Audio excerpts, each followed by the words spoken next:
hermana me pone una traba, mire, nosotros de como herencia, y yo necesito plata y lo quiero vender, pero ella no lo quiere vender porque ya la ocupada. Y ella dice que por el tema emocional es imposible que la vendamos, pero yo no puedo vivir ahí, necesito, hay plata muerta. Entonces, quiero vender. Y ahí toca iniciar un proceso para que el juez autorice el tema del cese de copropiedad. ¿Qué consecuencias puede tener esto? Si es un lote grandecito, se puede dividir y decir, bueno, miren, ¿saben qué? Ustedes son solamente dos, y el lote da para dividir, digamos, no, la mitad pagó, creamos registros independientes para cada uno y cada uno hace lo que le da la gana con su parte. Si le prende fuego, lo regala, lo vende, lo que sea. Pero otros casos son lotes pequeñitos, un lotecito de 160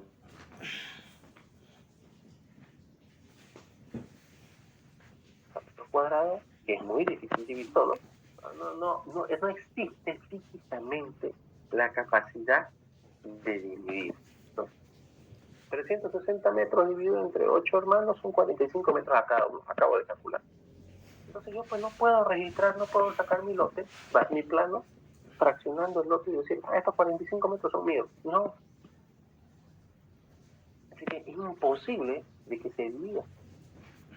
Si yo le mando el cese de copropiedad en un tipo en un lote con estas características, el juez no puede darme la opción, ¿sabe qué? Dividámoslo por la mitad. No.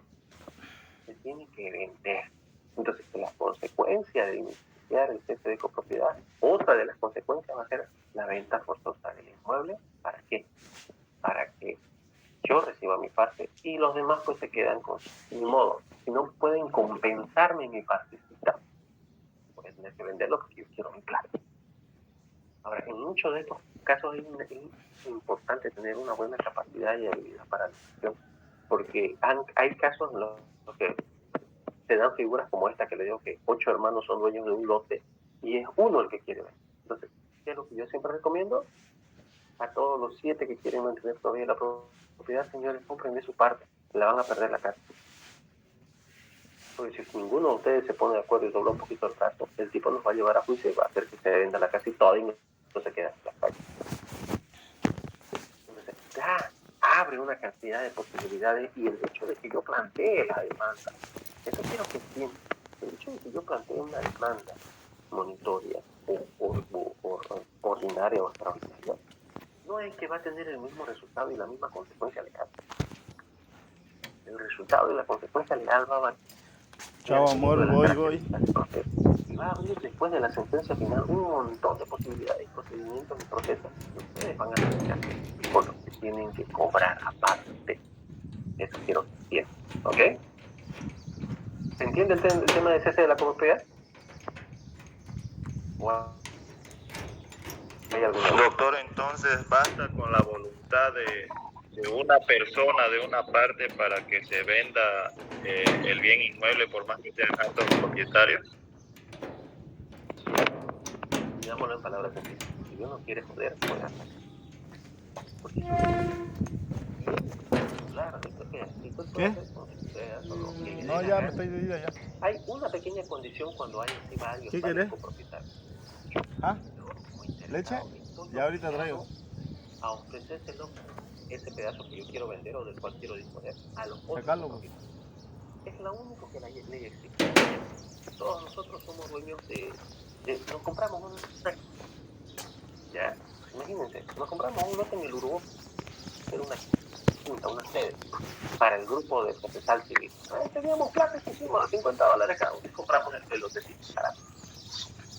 Y ahora resulta de que toditos somos dueños de un pedacito, pero no nos da darle el lote.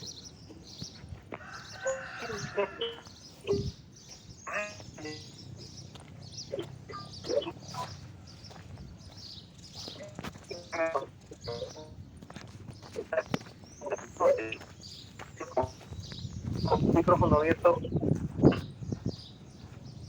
La ley me pone esa condición a mí. ¿Quiénes son los que tienen preferencia en la compra?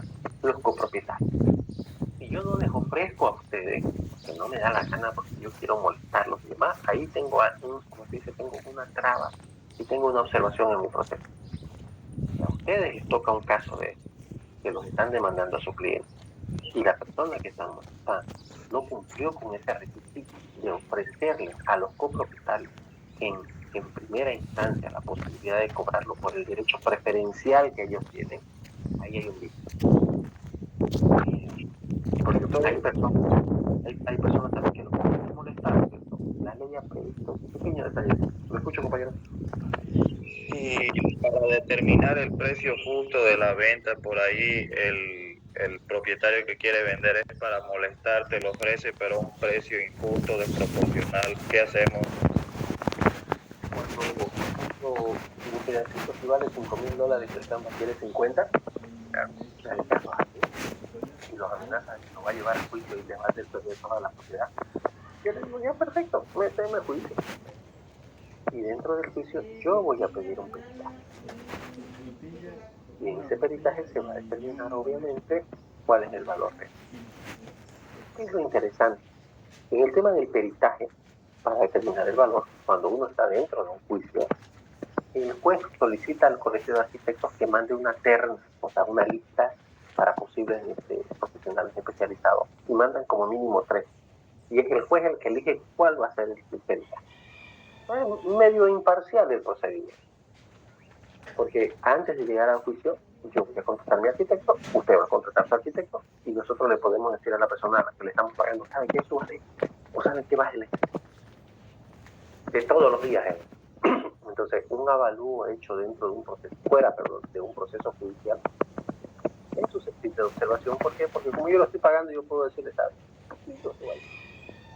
O bájele, no sé, pero manipulan los datos. En cambio, dentro del juicio, cuando es posesionado por un juez, el arquitecto trata, por lo menos, o la mayoría, la gran mayoría, trata de cuidar su cabeza porque obviamente se firma la estancia. Pero sí, se da esa figura. Bueno, pero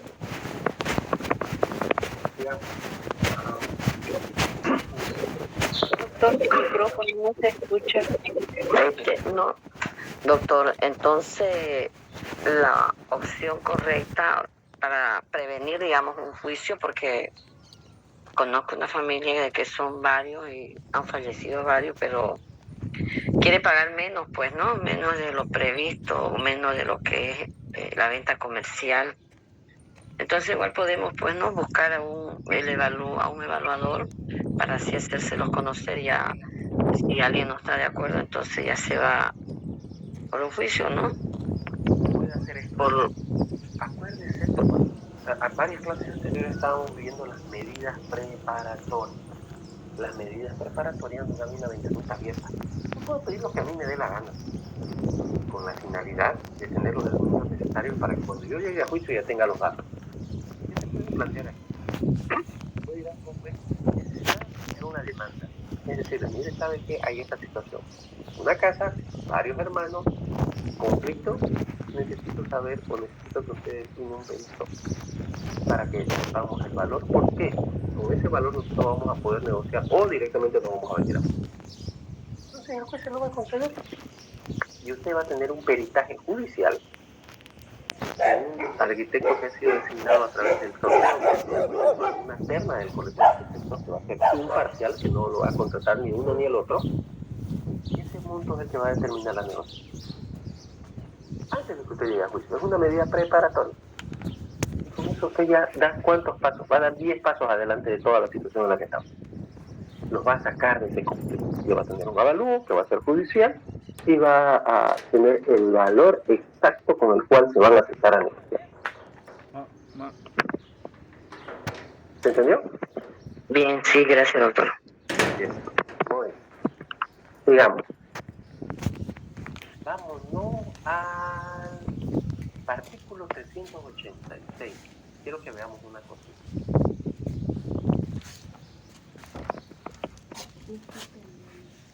Si alguien me cuenta, por favor, y lo puede leer.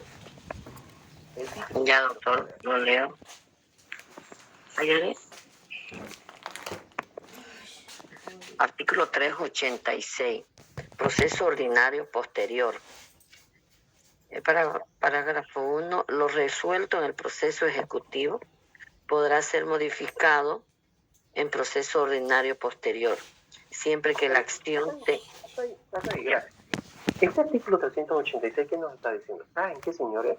que a mí me meten o me inician un proceso monitorio ejecutivo y sale la sentencia y yo no estoy de acuerdo, porque habían hechos que sí habían sucedido, pero que no los pude demostrar. Por ejemplo, yo sí di plata, pero que recibí todo, y no los pillo los recibos, o habían testigos, o cualquier cosa. Y yo sigo sintiendo que esa sentencia me está afectando un derecho. Entonces puedo iniciar un proceso ordinario.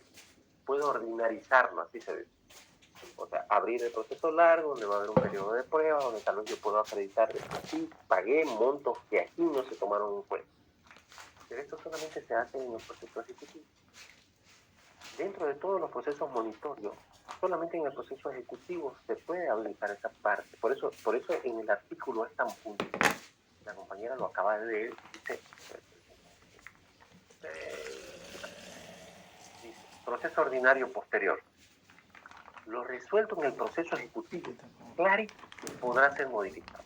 Si nos dijera, lo resuelto en los procesos monitorios, entonces nos estuviera abriendo el abanico para decir, todos los procesos monitorios que al final salen en contra mía, yo puedo ir y ordinarizarlos y abrir un nuevo proceso para que se revise. No, aquí solamente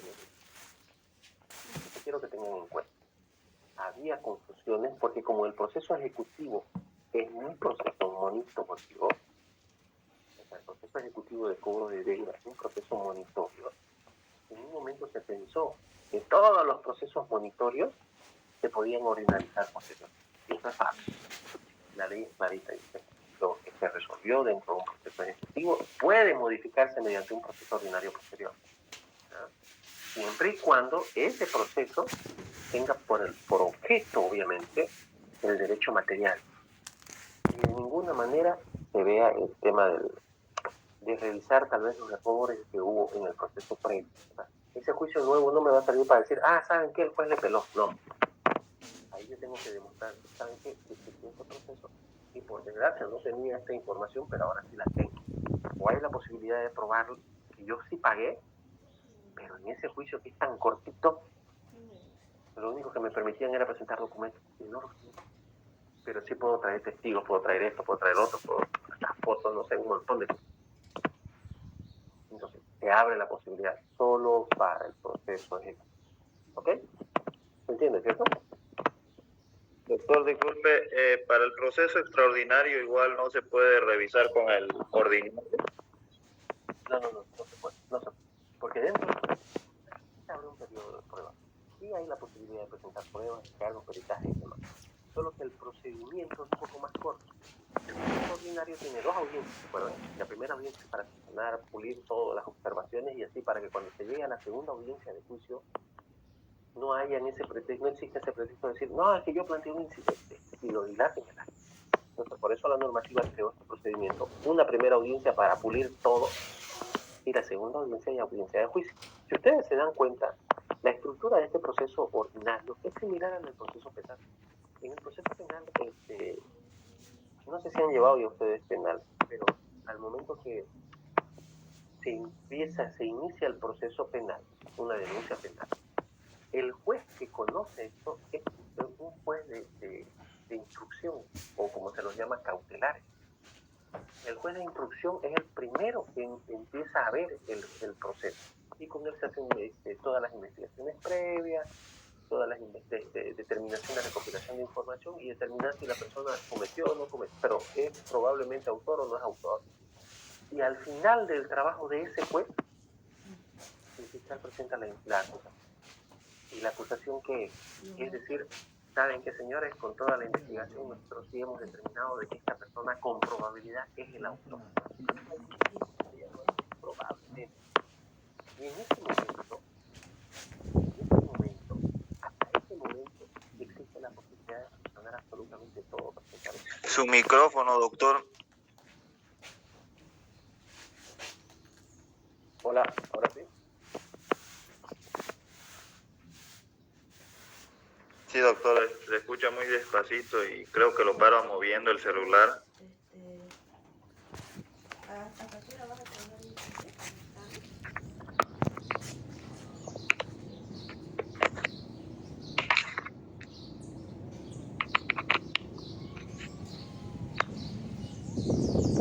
Muy bien, ¿ahora se escucha? Sí. Ahora sí. Ya. Listo, entonces, como les iba diciendo, en la parte penal, nosotros tenemos esa diferencia también, así como en el civil, que tiene la primera audiencia, que es en la que se resuelve y se subsana todo y se discute todas las cosas de forma, y después en la segunda audiencia ya entramos directamente a resolver el tema de fondo. En materia penal es lo mismo. En toda esta primera etapa tenemos un juez que es el que nos ayuda a hacer investigación, nos ayuda a limpiar todo, a pulir todo, todas las observaciones, absolutamente. Queda limpio el procedimiento. Y cuando él termina su trabajo, pasa el expediente, pasa el caso a otro juez. No es el mismo. Aquí hay cambio de autoridad inclusive. Y los jueces que reciben son los que directamente llevan juicio oral, sin haber visto nada antes. ¿Por qué se hace así en materia penal? Porque en teoría eso logra de que las autoridades que van a recibir el caso prácticamente se les dice, ¿saben qué? Miren, el anterior juez hizo la investigación previa, pudieron recopilar esto, determinaron si era o no era culpable, si hay este grado máximo o mínimo de responsabilidad. Y los nuevos jueces directamente entran al juicio y a dictar sentencia. Ahora, en el ordinario que nosotros tenemos es similar la estructura. Tenemos una primera etapa donde se pule todo y en la segunda etapa se dicta la resolución. Ahora, en el extraordinario, no es que se prescinda de la investigación, no es que no hay periodo de prueba. Sí hay. Solo que no es una investigación tan profunda, tan amplia. ¿Por qué? Porque los hechos que se resuelven en este tipo de procesos tienen características que son demostrables tal vez de una manera más fácil. ¿Ya? Entonces no exigen que sea tan a profundidad, pero sí hay un periodo de prueba. Entonces cuando yo termino un proceso extraordinario, no tengo la posibilidad de revisarlo posteriormente con un proceso ordinario. Lo que sí puedo hacer es plantear apelaciones, o sea, ir a las siguientes instancias para que se revise si el juez hizo bien o no hizo bien su trabajo. Pero el tema de ordinarizarlo es solamente para el Ejecutivo.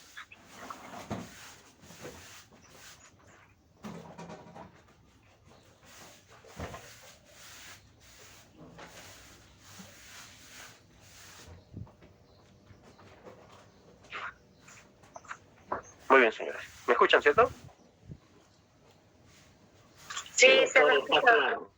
Ya, muy bien. Entonces, vámonos un poquito más abajo, miren. Hay un artículo del 388. El 388 dice cumplimiento de obligación de dar. ¿Ya? ¿Alguien quiere que lo busque el 388, por favor, para leerlo? Aquí, doctor. Ya, léalo. Ya. Artículo 388. Cumplimiento de obligación de dar. Parágrafo 1.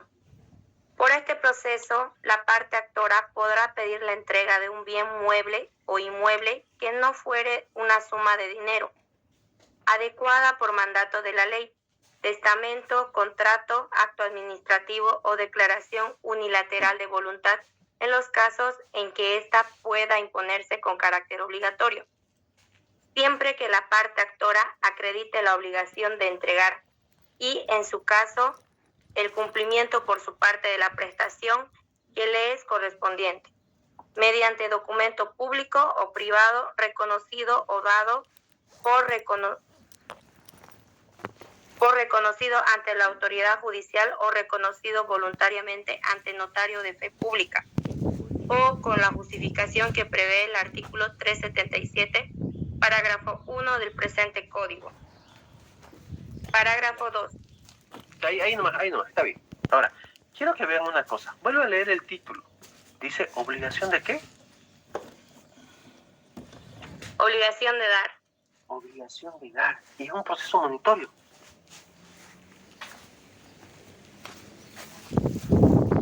Es un proceso monitorio. Ahora, nosotros volvemos al artículo 376, que es el que estamos desglosando. Y en ese listado no está la obligación de dar. Dice, todos los procesos de escritura monitoria son, dice, ejecutivo, entrega del bien, entrega de herencia, resolución de contratos, cese de copropiedad, destajo de régimen y otros. Ahora, muchos dicen, ¿y por qué no agarraron eso y vinieron y lo metieron acá? ¿Por qué siempre ponen y otros expresamente señalados por ley? Y ese es yo me acuerdo que cuando estudiaba era mi dolor de cabeza y decir, y otro, ay, porque no sabía cuáles eran y tenía que buscarlo.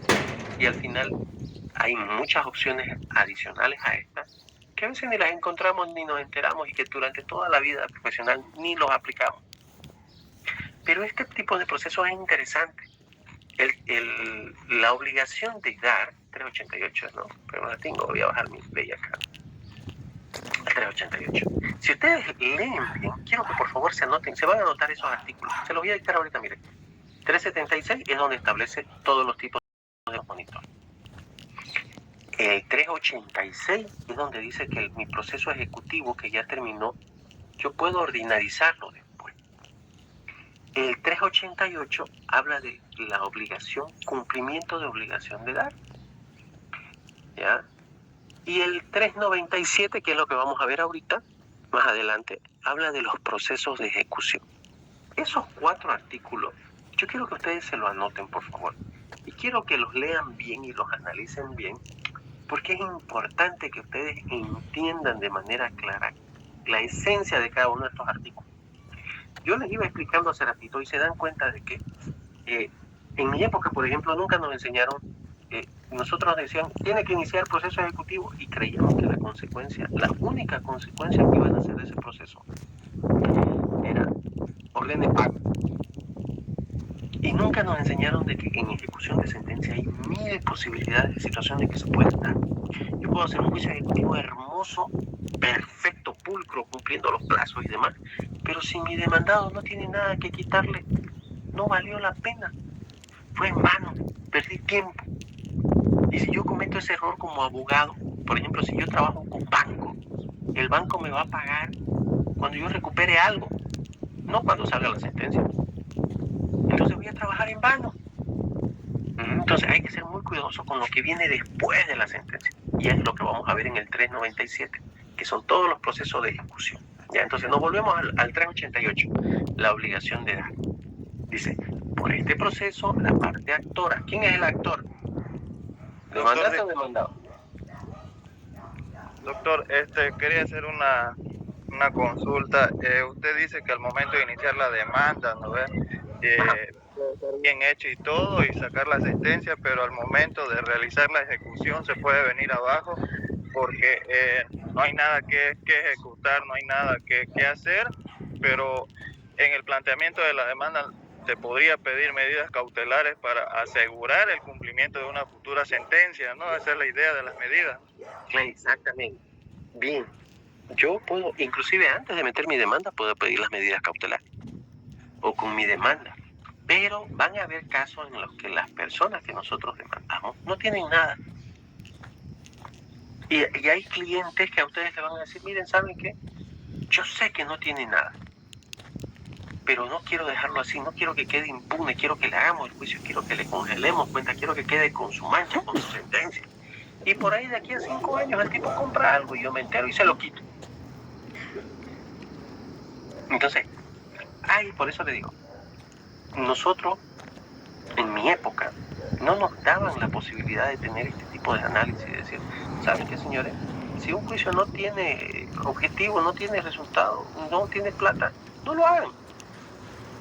Entonces no entendíamos, no nos enseñaron que después de la sentencia existen 1000 posibilidades de cosas que pueden suceder. Ahora, en lo personal, ¿qué es lo que yo hago con un cliente? Cuando un cliente viene y me dice, mire, ¿sabe qué? Me tumbaron 15.000 bolivianos, quiero demandarlo a este señor, y yo le hago un número y le digo, mire, ¿sabe qué, compañero? Usted va a gastar esto, y esto. Y la persona tiene una moto, no tiene más, y ni está su nombre y está chocada porque estaba borracho el otro día y la chocó. Usted va a gastar más de lo que va a recuperar. Piénselo bien. Si quiere lo hacemos. Pero la recomendación es que, busque otra forma. ¿Y cuál es la otra forma? Que usted vaya y no le pegue, sí. No le pegue porque yo sé que usted se quiere quitar, pero no le pegue porque va a quedar como víctima. Entonces, vaya y no sé, lo que pille, tele, aunque sea garrafa, lo que sea. Cóbrese con lo que hay. Entonces, esa recomendación, esa orientación, por un tema de amor propio nuestro y de valores nuestros, tenemos que dar. Y hay mucha gente que cuando escucha ese consejo honesto, dicen, metámosle. A mí me ha tocado muchísimas veces. Entonces, la forma en cómo nosotros asesoramos al cliente nos va a dar dos cosas. Uno, la posibilidad de un trabajo honesto sin que nosotros tengamos que mentirle al cliente y tengamos que vivir todo el tiempo que dura el juicio tratando de supuestamente engañar a alguien que va a obtener un resultado cuando en realidad no lo va a tener nunca. Nosotros trabajamos tranquilos. Y segundo, aparte de que estamos ganando, tenemos una paz mental, joven.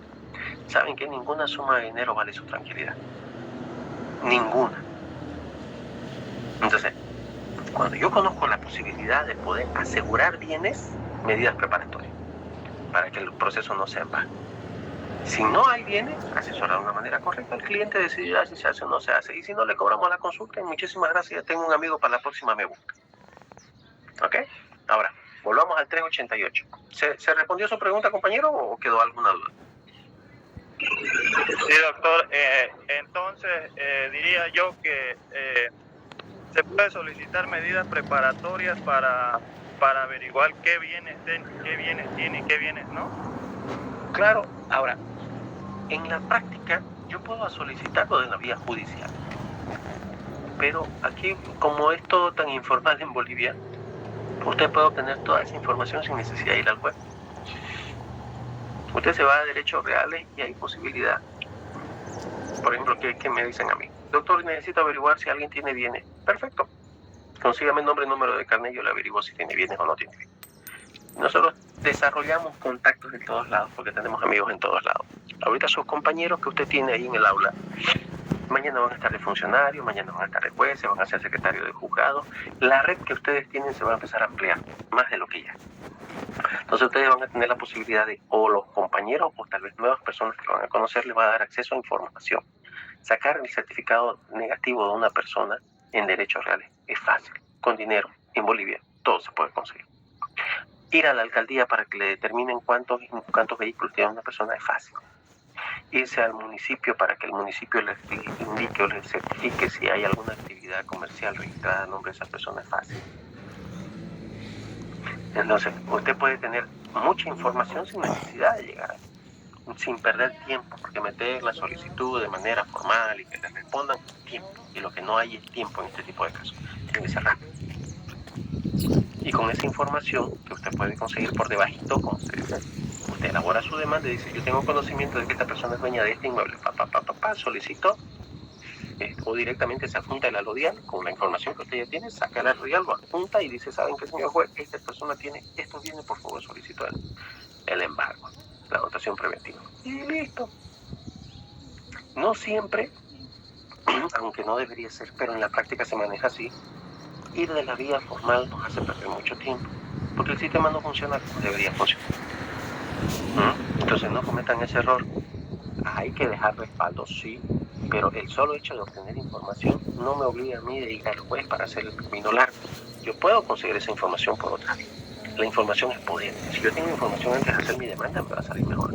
Si yo no tengo información al momento de hacer mi demanda y poner a pedir al juez que dicte oficios, mande escritos, mande los tritos, voy a perder tiempo. Ahora, una vez que yo consiga la información, yo voy al juez y le digo, ¿sabe qué, señor juez? Yo sé que esto tiene o conseguí esta información. Por favor, quiero que anote eso. Ahí sí, ya gané. Ya estoy asegurado. ¿Ok? Doctor, pero eso